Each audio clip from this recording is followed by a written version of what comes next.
Here we have, people coming remotely.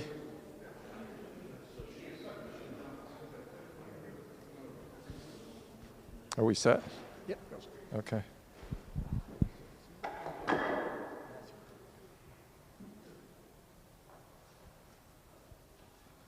So welcome for those of you who are not in the room, who are joining us remotely or here at Bancroft Elementary School on the east side of Wilmington. We have a number of folks that are here with us in the auditorium, most of which are aligned with or part of the Christina School District already. We have the principal, Ms. Greenfield. Thank you for hosting us the other day. I'll talk about that in a minute. Ms. Suchi, who was here a minute ago, who was our tour guide last Saturday as we knocked doors in the neighborhood. We have Don Patton, who's a member of the Christina School Board. Don gets perfect attendance. He has been at every one of our 3 town hall meetings. Don, we appreciate that. Vince Lofink, I don't know from the state school board, I don't know that he made all of them, but he's made almost all of them, 3 out of the 4. I thought it was that.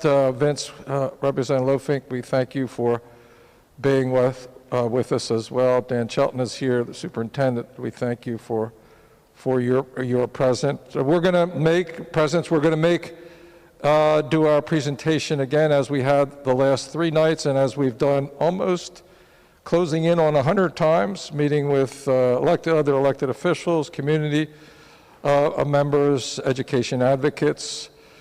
We have Pam, who's our sign language expert for the deaf and hard of hearing, and Tiffany, who's new with us tonight. We appreciate the 2 of them being with us as well. So we've been working with the Christina School District now for 4 years at least, and we have an MOU that defines the relationship, the additional resources that the state is making available, the accommodations that the teachers union has made with a separate MOU with them, and we're in our 2nd version of that, I believe, that was just recently approved. And so we continue to make progress there. We were in the neighborhood on Saturday, knocking on doors. We visited with Mrs. Suchi. Is that she there, leaning on the, no, that's, she's still doing sign-in.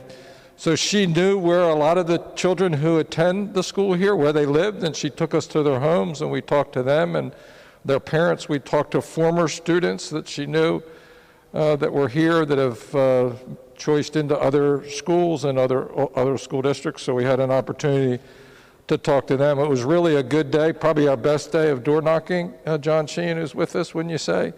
And we had a group with us handing out flyers. There's Mrs. Suchi. Thank you for being our tour guide on Saturday.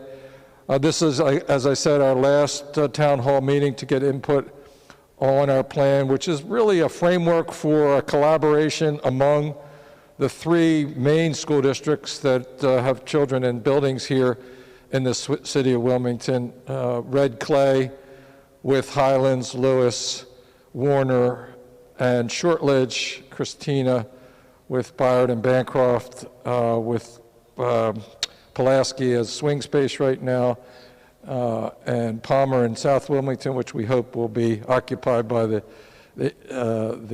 ILA as a training center.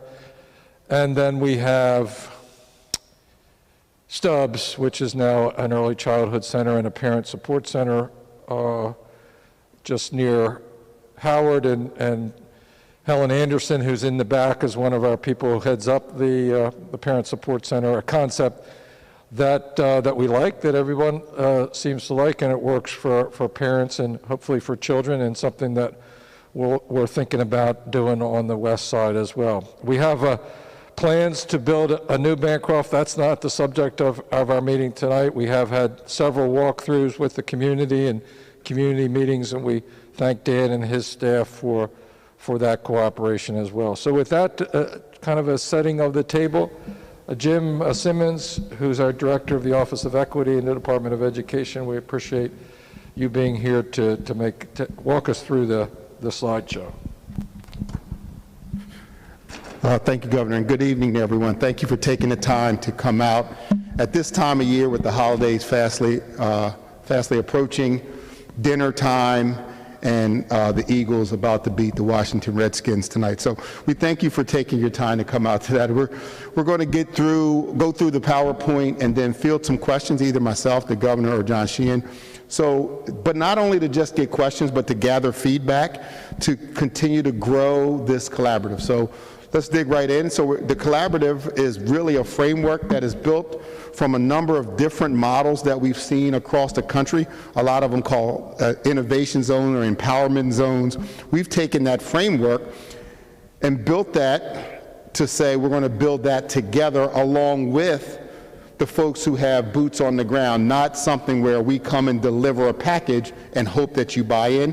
What we'd like to do is gather information, feedback, build this together so that we can say that it's an inclusive process of those folks who have to deliver on the work. On the slide behind me talks about a number of problems, current situations that we have that happen, to be quite honest, in probably every school in the country. What we've seen is that they are exacerbated in our city schools here in Wilmington. We can start with Wilmington's structure is broken up into 4/5 school districts when you look at Newcastle County VOTEC with just the high school piece. And so students who live in our city are fractured by neighborhoods, sometimes blocks. I've often told the story about how a student has to transition from Brandywine School District to Red Clay School District just simply by moving a block or two. What that does is impacts, one, their comfort level with their building, the structure, the principal, their teachers, the curriculum. All those things impact that student's ability to be as best as he can be for that year in terms of his academic performance. We look at the buildings and structures in our buildings across all of our districts. There's a different level of expectations around what buildings look like. I often say buildings don't educate kids, but certainly environments conducive to learning are important. And so the governor mentioned some of the rehab that is taking place in Christina and will continue to move forward. In a second, I'll show a slide that talks about recruiting and retention and the data that we see around what's happening with retaining teachers. I think that's the biggest one right now, but retaining teachers and the impact that had. We'll talk about that in a second. All of those things, plus many other things, lead to high absenteeism and low performance. This slide is the data that I just referred to. If you see that the state average is about 66%. I'm doing this off the top of my head without looking. As the governor said, I think we're on about presentation number 100.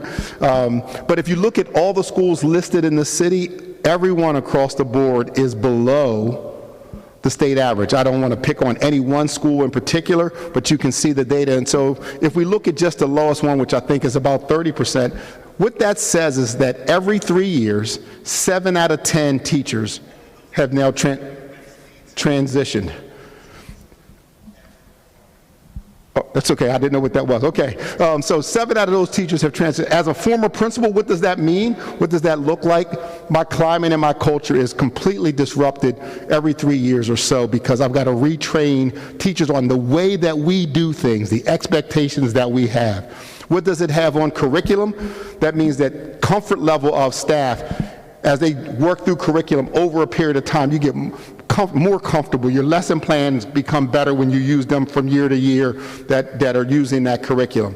What does that mean to students? That means that every 3 years, there's a different group of teachers who have different expectations that they've got to meet. What does that mean to families? Where's the trust that you can develop? Where's the relationships that you build and maintain? Because every 3 years is a different group. I've often told this story, and it shows about all the gray that I'm hiding behind this mask, that I've actually had the privilege of working in Brandywine School District for over 20 years, and I was fortunate to sometimes have siblings, multiple siblings, and even mother and then daughter. But I'd always preface that with that I started teaching when I was 12. So I'm not that old. So that retention data is important. But what we've got to do is figure out how we can retain them. And what we've oftentimes done is looked at data that says, why do they leave? I think we've got to reframe that question to say, why do they stay? And find those reasons that people stay, and then apply those things as well. So here's what this looks like. We're asking the big three, but we're not excluding anyone. We're talking about any school or building in the city that is willing to participate with us. This framework is built upon creating a board of trustees or advisory board that is focused solely on those issues in the city. I think it's important for everyone to hear that this is not a blame game. We're not blaming Christina. We're not blaming Red Clay. We're not blaming Brandywine. What we're saying is it's a capacity issue. There's so much for superintendents to do. I see Superintendent Shelton sitting right in front of me. There's so much for he and his staff to do. This is an opportunity to provide an additional resource that only focuses on the city. With this board that's focused on the city, with a staff, a small staff that oversees day-to-day operations. And so when things happen district-wide, in this case, Christina would have to go and manage those things district-wide with those other schools that are in the suburbs. This staff could solely focus on what's going on in the city. The important part to also add is that the schools who decide to participate would not leave their district. They would remain schools in the Christina, Red Clay, or Brandywine School District. And I'll mention also that this would happen with a series of MOUs that we would work and negotiate between each of the districts. Some of those agreements in that MOU would be different from district to district, but we think some of those may be the same, but we don't want to say what they are because that would be counterproductive to saying that this is a collaborative and we want to work with people. Here's a few of things that we think. Who participates? We're asking people to volunteer. This is not a takeover model. We want people to come on their own accord and decide that they want to partner with us. What I've said in the past is given everyone the opportunity to be on the right side of history. It creates some flexibility around how we hire staff, how we use staff, what's the length of our day, what's our schedule look like in these participating schools. We want to also empower teachers and create these educational leadership teams. We saw a presentation a couple Fridays ago from the NEA with research that stated that if and when teachers are involved in decision-making process, they're more willing to stay. That helps support that retention data that we were talking about earlier. I think I got most of the stuff on this slide. Oh, I talked about remaining in the district and the collaboration. I want to talk about collaboration briefly for a second. When I was the principal at Mount Pleasant High School, I was fortunate that we implemented professional learning communities, or PLCs, prior to it being a state mandate, and I saw the impact that it had on our content areas, all our math teachers together, 45 minutes a week, working together on different things and collaborating. Imagine what that could do if we could do the same thing across 3 districts, across multiple schools, and giving our teachers the chance to do that. And lastly, I want to talk about community organizations and community input. Again, one of the things that's been missing when I say community, that includes family, getting input into what this should look like and actually finding out what it is that they want and or need that they think can make their students successful. We oftentimes decide what they need and do it for them, and we want to make sure that they have some input into that as well. So some of the additional investments, I believe the most important one is starting early with the pre-K. So we're going to invest in some additional pre-K seats, even to include the possibility of full-day full-day kindergarten. We talked about extending the day and year, and I think what we mean by that, I know what we think by that, again, is enrichment opportunities, not asking teachers to teach longer days, longer years, but doing something in enrichment opportunity for kids. I said yesterday at this presentation that we have an achievement gap because we have an opportunity gap. We haven't found enough ways to give students multiple opportunities to learn the information that teachers are providing during the day in a different manner. Curriculum. If in fact this collaborative group decides that they want to have a common curriculum, that would be something that the state would be willing to take on. Also, if we talk about lowering class sizes, which has been suggested, we're willing to take on the additional staffing costs. That includes incentives as well. So what does this look like? The governor explained earlier that we've been on the road since about middle of September. November, we started meeting with each of the individual boards. We went back and revisited to field questions. Christina actually had a board workshop that we attended and answered some additional questions, that we've been meeting with tons and tons of other groups in hopes that the boards will vote to give the superintendents the ability and to negotiate with us and what would and could an MOU look like as we build this collaborative. If and when that happens, and I'm going to say a bigger win, and maybe that's wishful thinking, that when that happens, then we'll start to plan that out with hopes that we can start in the fall as a stage one of implementation of this plan as we move forward, with the understanding that there's lots of work to do. We don't want to rush through it, but we want to take our time, make sure that we get the plan in place the right way versus rushing to get it done. This slide talks about the 4 of the town halls that we've had, this being the last one tonight. It's live on Facebook, YouTube. We're here, you're here, and at this point, I'm done talking. Turn the mic over to the governor and those of you who are here or in the audience who have any questions. Governor. Thank you, Jim, and we await your questions, your comments, your suggestions. But I'd like to start off with a couple conversations that I had. One last night at Harlan with Representative Chikoka, and essentially his question was, how does the work that we're doing, and he and I've had this discussion before, work in conjunction with the Reading Commission. One of the reasons that we decided to move forward with the Innovation Zone concept, the collaborative, as we're calling it, adapting it to Wilmington. We had visited a version of this in Springfield, Massachusetts 3 or 4 years ago when Darrell Green was in the position that Jim has now. He's moved over to Red Clay, and after coming back, Representative Chikoka was with us on that trip. By the way, we were very impressed with what we saw and decided that we wanted to move forward. We took a step back when Senator Lockman decided that she wanted to create the Reading Commission and all the things that were associated with that, but decided as they continued their conversations to move forward with this, because we believe that this sets the table for whatever they might recommend doing in the future, and it moves us forward as we wait. One of the things that I have as a governor who's got 3 years left on a second term is a sense of urgency and the desire to get something done to address probably the most important issue that I'm dealing with as your governor, and certainly an issue that's been around for my whole 30 years in public service.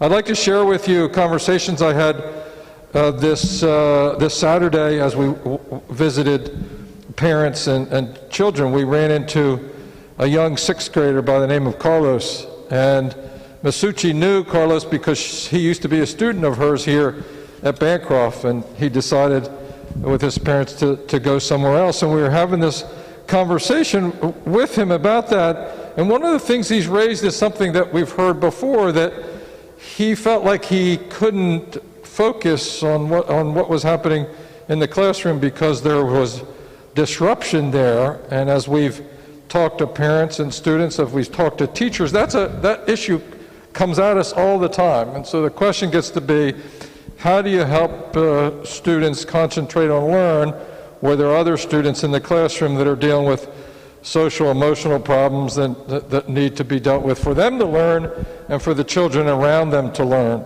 So as I think about the challenges for the collaboration board and focusing on the things that are most important to the students and the families here in all of the city schools, and we heard it in our tour. I spent half a day here at Bancroft and the afternoon at Warner, and we heard the same thing, mostly from teachers who teach in that environment, to figure out the best way to both deal with the social emotional issues and problems that children bring to the classroom so that they can learn, and that so the other children who are in those classrooms to learn. And I think, for me anyway, as a non-educator, talking to the teachers about that issue, talking to the students and the parents about that was very helpful in framing, one of the big challenges that we face.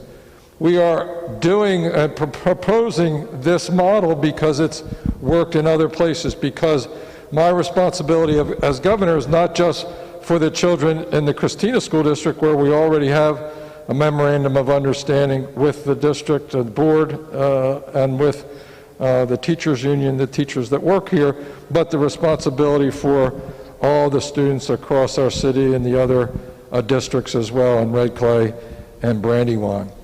So if we have questions or comments, we're ready to take those, and we've got some coming online that we can take. Sure. First of all, where'd you get that Washington football team sweatshirt? Farmers Market.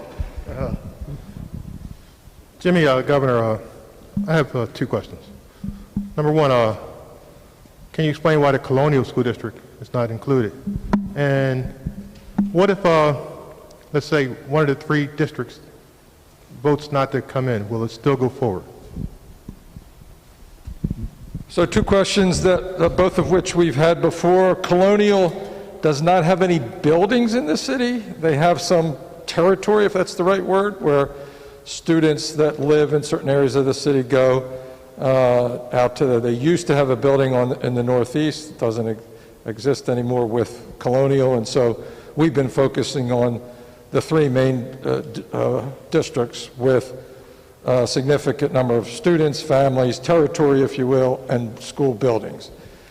The other issue that we hear a lot of that's kind of related to that is the issue of why are you only doing pre-kindergarten to 8th grade? Why not high school as well? And we hear that everywhere we go about the high school issue. And it's a big issue and an important issue, and one that has to be dealt with. We believe that it ought to be prioritized among the districts and with the collaboration board as an issue that they think about and figure out what's the best way to do it. Here's the way I look at it. First thing is, we have 200 empty seats at Howard.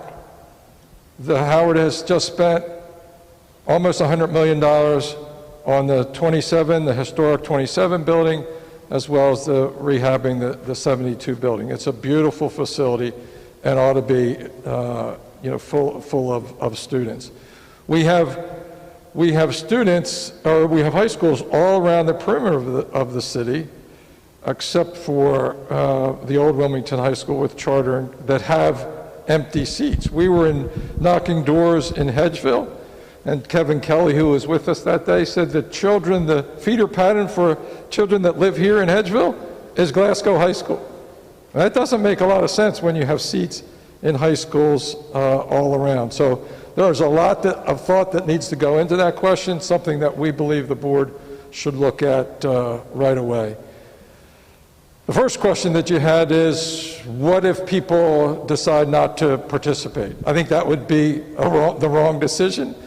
I think we'll cross that bridge when we come to it. And we will continue to focus on our relationship with Christina.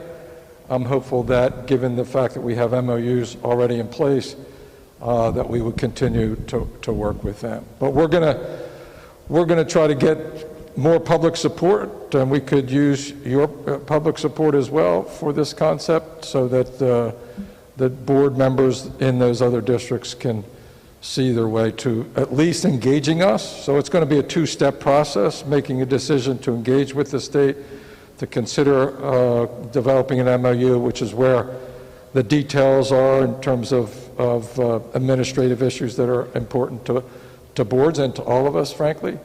And then ultimately the approval of an operating memorandum of understanding. Again, going back to my comments earlier about the Reading Commission, this is something that could set the table for whatever they might decide to do.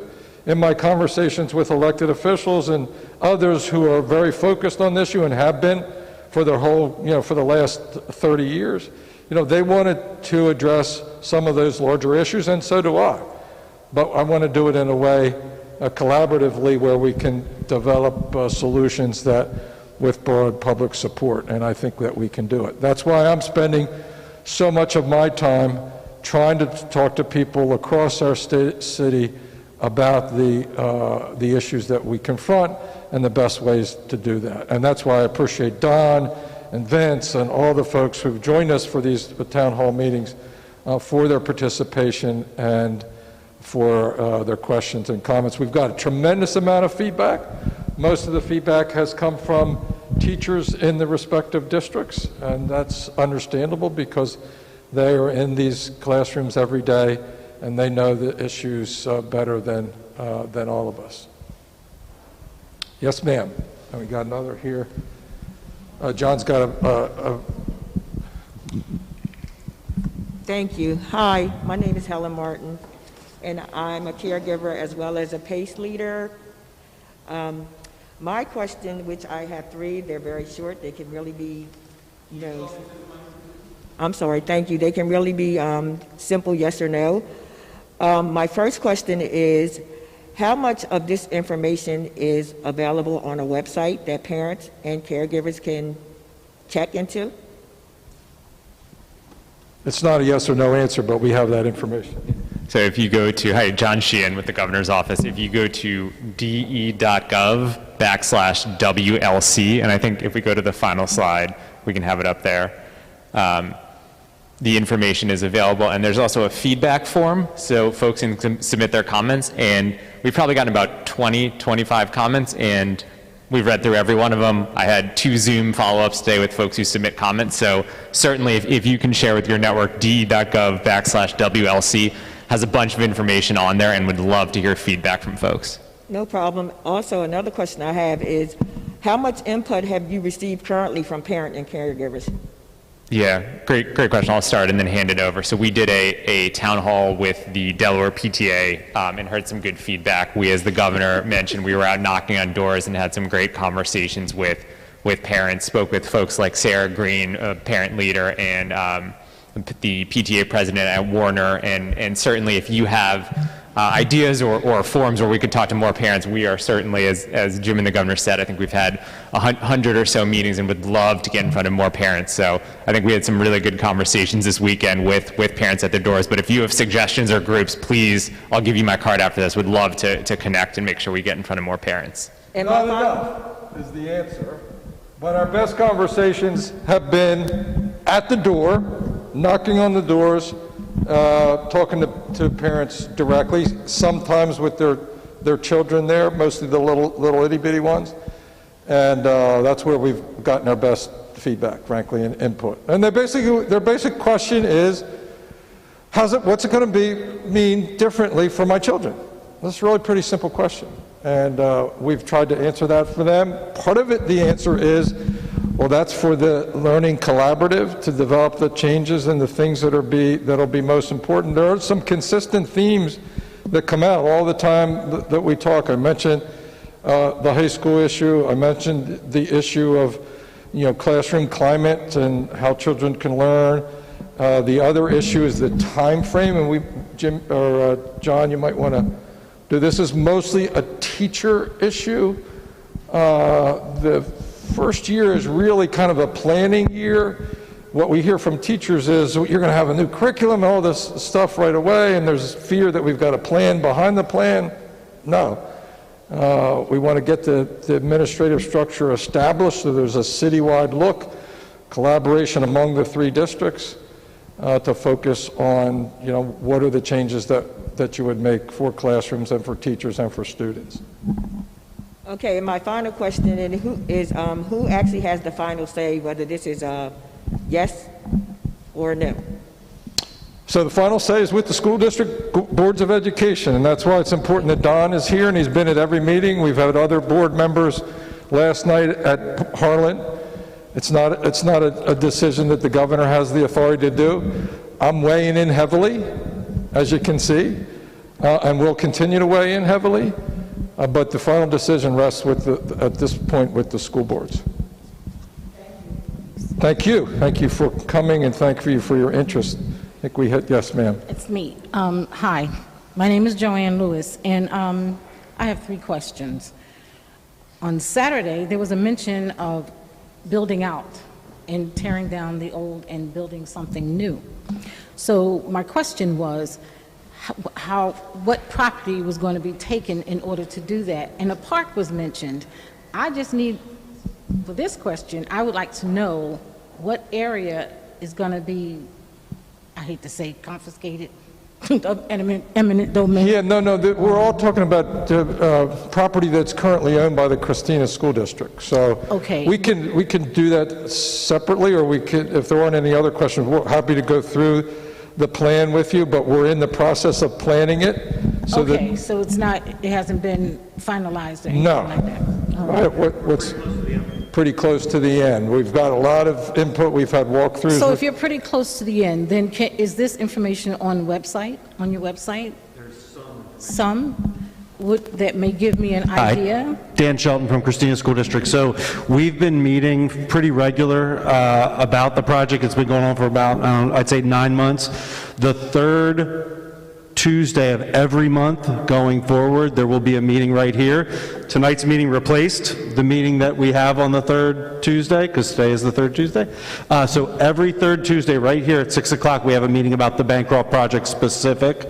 But the specific answer to your question is the school would be built on the Drew property between Lombard and Spruce. This school remains open and operating during construction, and then once construction is completed, this school would come down for parking and for fields. Okay. My next question is... So there's no park involved. I heard that as a major Yes, concern. because I was concerned about the only park on this side that remains, and that's the big park. Holloway. You know what, forgive me, but I don't know very many names. But I know it's right either across the street or in this vicinity right here. Yeah. Yes. Okay, because we do, in the summertime, we got the little programs going. There's a senior thing going over there. And I would just want to make sure. Right, absolutely. So I want to make sure that I understand that we're not going to be losing any more land. That property is owned by the city of Wilmington. Okay, great. The next question I have is, you talked about schools being not understaffed, but not enough children. So I would like to know if busing students is going to be a consideration of bringing them in to fill those slots, because I'm quite sure we may not have enough in this neighborhood to fill them all. But is that a proper? Well, I can tell you this. There are a lot of students in this neighborhood that decide to go to choice to go to other schools. Our hope, my hope, is that the brand new building will be the first incentive for students to come back from whatever those schools are to the new Bancroft. There are other things that we plan to do, that this board will do, that hopefully will do the same. I gave you two examples earlier, Javion and Carlos, who decided, Javion actually, he moved to a fully remote for a little bit different reason. But Carlos went somewhere else because, some of the climate issues were, getting in the way of his focus. So my view is new building, new approach, the kinds of supports that are necessary, and children will want to stay or come back. Okay, and my final question, I believe is my final one. Wilmington, from what I understand, again, I'm not from this area, but your teachers, is it still predominantly Caucasian? And if it is, do you have a plan for recruitment and retention of black teachers, male and female? Because our children need to have those individuals in their eyesight and understand those people. Our own people, as I say, black people, understand our children, and they will take whatever it is that the corporation comes up with in terms of teaching, and our children will have some positive images, some positive feedback, and maybe perhaps some community folks that'll be involved. So first of all, it's a huge priority. Teachers, period. There's a shortage of teachers in Delaware, nationally, but teachers of color, a diverse student body. Just looking around, somebody can tell me what the exact numbers were. It seemed reasonably diverse when I was in here in Bancroft, but so. In this building, it's more than 70% of our teaching staff is either of color or other constraints. So a huge priority, nonetheless. just because there's a teacher shortage right now and for the reasons that you expressed. And just to piggyback off that, my office, the Office of Equity and Innovation, has a project called Diversifying Delaware's Educator Workforce that Monique Martin is overseeing that work. And so we're partnering with John Neubauer, who is our Associate Secretary over Educator Support, who does recruiting and retention. So the combination of our offices are working on recruiting, retaining, and diversifying the educator workforce. And Dr. Allen is putting a focus on teacher preparation at Delaware State University as well. And so that, I think, bodes well for the future. I saw recent numbers. Still, most of the teachers that come into Delaware schools broadly, not just in the city, are from the University of Delaware, then I think Delaware State, and then Wilmington University or something like that. But everybody's struggling, and Dr. Shelton maybe could talk about the challenges that they have. I saw you wanted to comment on this? I can just make a quick comment that one of the issues, the biggest issues, is not recruitment, because in a teacher shortage, the issue is teacher preparation programs. And I know the Superintendent's Association put a pitch out to Del Tech, and Del Tech is now going to open a program. And one of the purposes of that is so that we have a direct pipeline, so that we have our students that are going to work through our Teacher Academy, which is a career and technical education program, and from there can go into Del Tech on the SEED scholarship, not out-of-pocket expense, and then we can bring them back in by expanding, hopefully, in the future, our year-long residency program, so they never leave our district, they never leave our space, and we bring our own kids all the way through the system, and that's going to help us to get more teachers as well as diverse teachers. But if you think about, if you could do one thing, the teacher thing would be the one thing. I mean, you saw could somebody go back, Jim, to, I mean, I must have been in Congress at the time, so it's 4 or 5 years ago. And I was with you, John, when we were at Etta Wilson. And we had about 20 teachers that were there. And most of them had long tenures, say 10 or 15 or more years.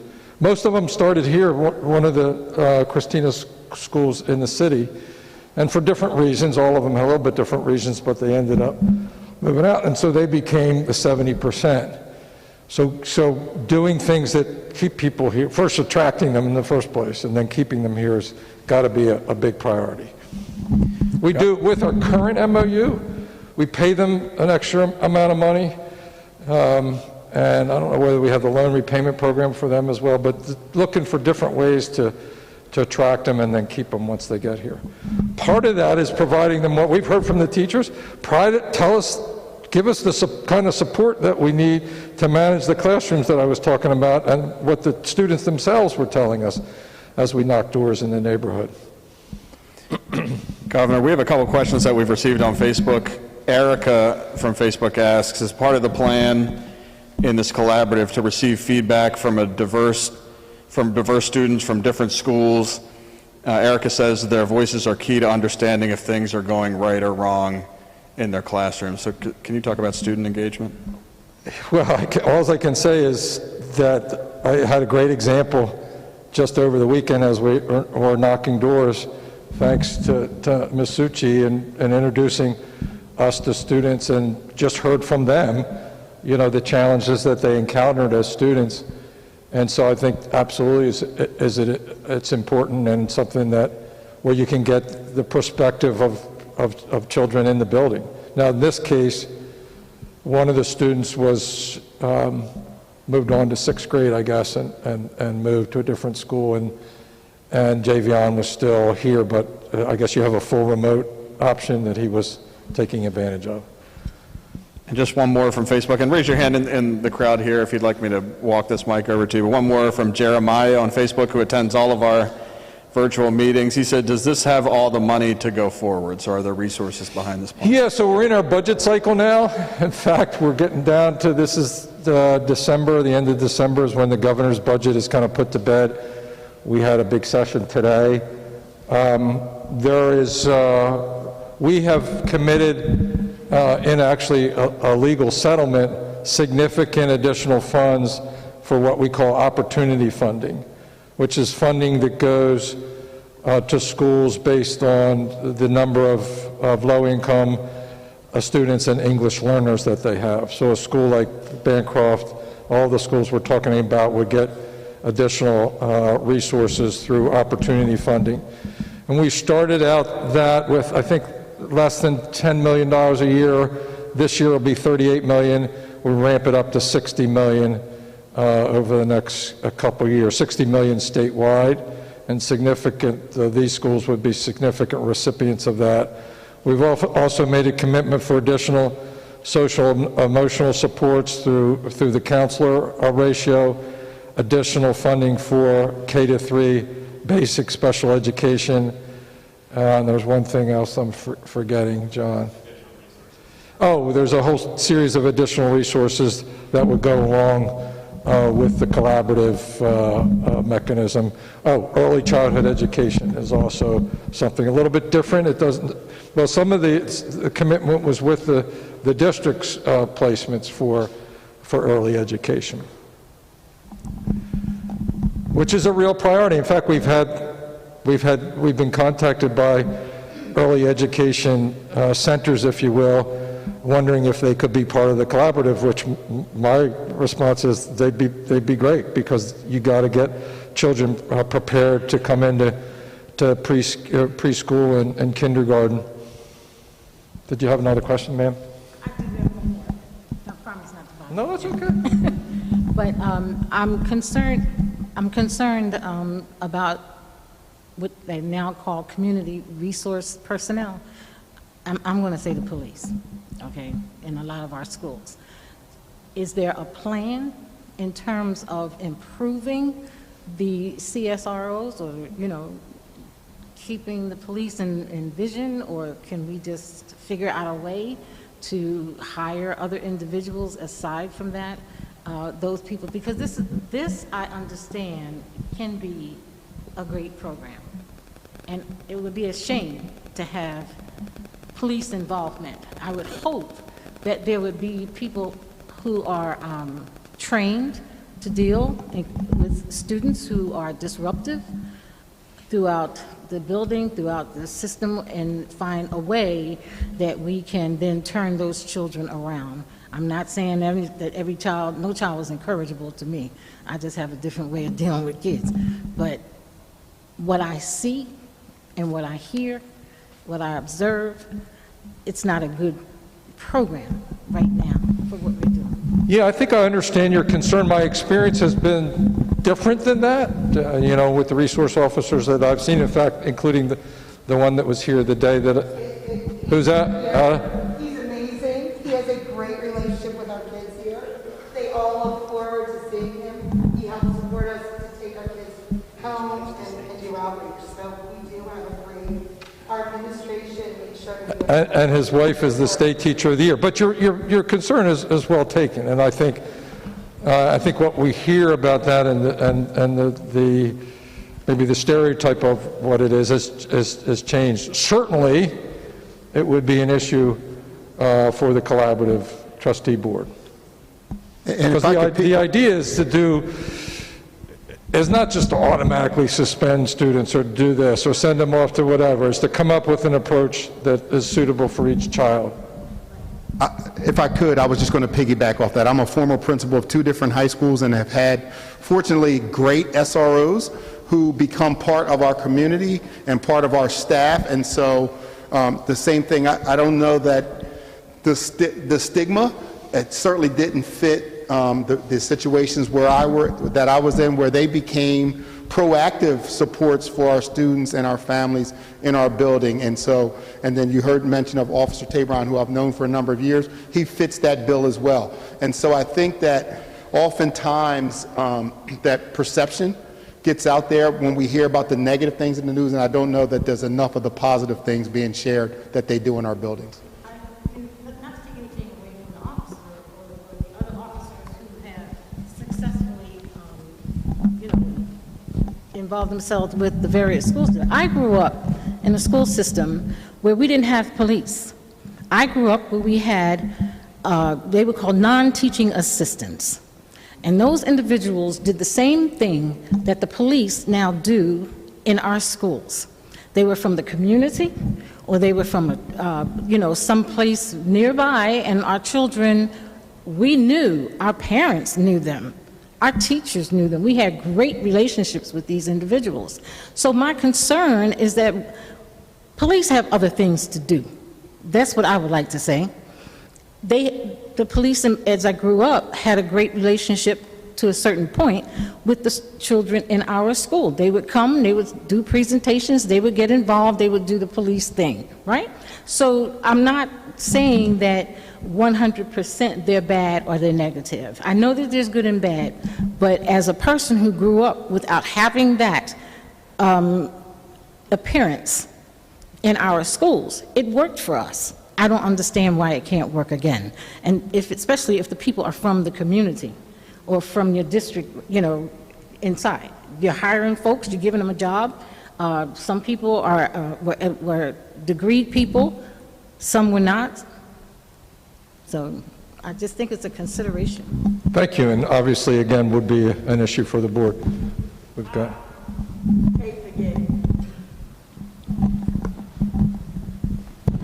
As we're sitting here talking to each other, my concern is piggybacking off of what she's saying, but it's amazing how I too grew up in an environment, they were called monitors when I came along, and how much money are we actually budgeting for additional personnel to come into the schools to eliminate having the RSOs? Or do we plan on adding additional teachers' aides? Are we going to add additional hall monitors, bathroom monitors? What is our plan as far as the recruitment for additional personnel? Yeah, so it's in a significant, Dr. Shelton was saying to me, it was a significant amount of resources. But again, I don't want to sit here and say it's going to be for this and that and the other thing. We have categories that I just mentioned in terms of opportunity funding, the counselors, K-3 basic, special education, preschool categories, but the board will kind of determine what are those additional supports that we hear from the teachers they need to be supportive, to have classrooms that are well managed, to have the kind of climate that you need where children that are struggling with emotional issues and children that are at the top of their game there can both be successful. I mean, I think that's kind of the point, and it's been a hard thing for us to communicate. People want me to tell them exactly what it's going to look like, when that's why we're impaneling this board to do that, who understands the issues that we're talking about. I've grown to understand better talking to teachers, knocking on doors in the neighborhood, talking to parents, talking to children themselves over the last 6 months or whatever it is now, and even our work before. But they're in there every day. They know the children. Ms. Suchi took us around the neighborhood. She knows where the kids live. So some of the dynamics in the house and all the rest of it. Yes, I just want to address both of your questions, because I know you said when you came in you had gone here to Bancroft to school, and I know you said you didn't live here in Wilmington. I just want to, as a teacher here, I've been in the city here for a little over 26 years. This building, I do want to also point out, not only are teachers, you were talking about seeing people, we have 3 of the most amazing administrators. They're all administrators of color. The one that's sitting back here with this crazy ugly sweater on any given day, I can pick up the cell phone and text her about a kid, and she will be, as long as it's in the best interest of kids, she'll let me pull anything off, and she'll do that for any of our children. But I want to also address some of your concerns about support. So we do have a lot of monitors. You guys were talking about instructional monitors and supporting monitors. They're called paras now. We have a great many of those. But our kids are coming in with tremendous trauma, tremendous issues that what they've seen that wasn't the norm when I was a kid in the 60s. So we're trying to maintain those, and so some of those wraparound services, we currently have an MOU through Christina. So the thought process, and this is just the thought process, Mr. Patton tell you, I have lots of those. The thought process is maybe what we did here in Christina, we could continue to make it better, and we could have, our kids are very transient, and so they're not getting jumped and literally move across the street and go to a new district. They can have the whole city of Wilmington. When I was a kid, the city of Wilmington was its own district. We grew up here, we all went to one district. So what they did in one building and in one district was able to transfer. So the kids shouldn't have to go across the street and have to start a whole new curriculum, what's the grade configuration if you're not familiar with the city. The district that's right next door to us has a totally different grade configuration, meaning who's in their building. So I'm a parent, and I came from a building of K1-2, a different building, 3-4-5, and then I come into this district, which is right across the street, and their buildings are 1-8. So those are the kind of things that we're trying to hope that we can help engage the community. Governor Carney was out with me walking. I want you to know he did not only talk to one kid. I know he keeps harping on Carlos. He talked to over 180 families that had all kinds of amazing stories. We had parents in our community that offered to do pathways in our schools. We had a social worker. I handed him my business card and said, hey, you want a job in Christina? Call me and I'll put you in touch with our HR people. So there are people in the community. So that's the hope. We're hoping that what we have in the support, we have board members in our school district that were former educators, that were educators and principals here in the city. So they understand our kids, they know what our kids need, and we just want to make sure that we have the best interest of kids always at heart. And so it's not a political thing, it's not about who's in power, it's about making sure that the kids have the support they need the way they need it. As you can hear, Ms. Suchi's a force of nature, and she was a great tour guide for us on all Saturday.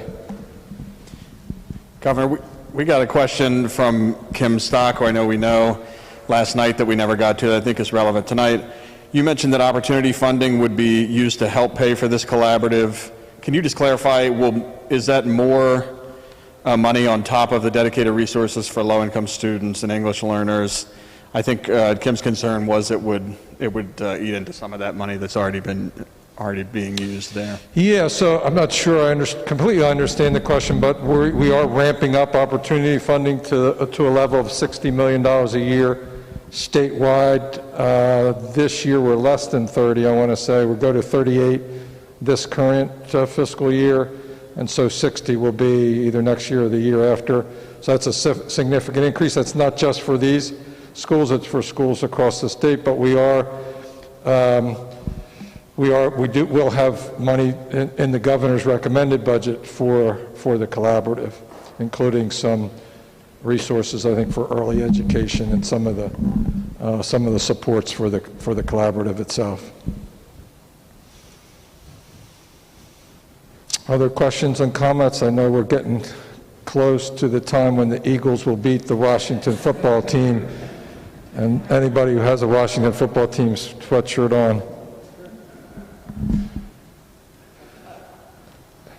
Any other questions that we've got online or in the house? Again, then I want to thank everybody. Again, special recognition for Don for coming. He's made all 4 of our town hall meetings. Not the other 2 were in other school districts, and Vince Lofink, the former Representative Lofink, is 3 out of 4. Not bad. And we appreciate our hosts here at Christina and at Bancroft. We still are charging forward with the plans to build a new Bancroft. It's really pretty exciting. The price tag keeps going up, which is good and bad depending on your perspective, but we're working really hard on it, and we've got a great partner in the district in doing all that. So take a look at what's available. The next meeting is going to be probably not next Tuesday. Is it next Tuesday or? It will be the third Tuesday of January, 6 p.m. in this building. Right here. So more about that. Many of us have been to, we had walkthrough in the summertime where we just walked the whole perimeter, and people had a chance to look at the diagrams, and this is going to be here, that's going to be there, and so we continue to work on those plans. So thank you all for coming. Have a great holiday. Merry Christmas. Happy New Year. God bless you all. Go Eagles.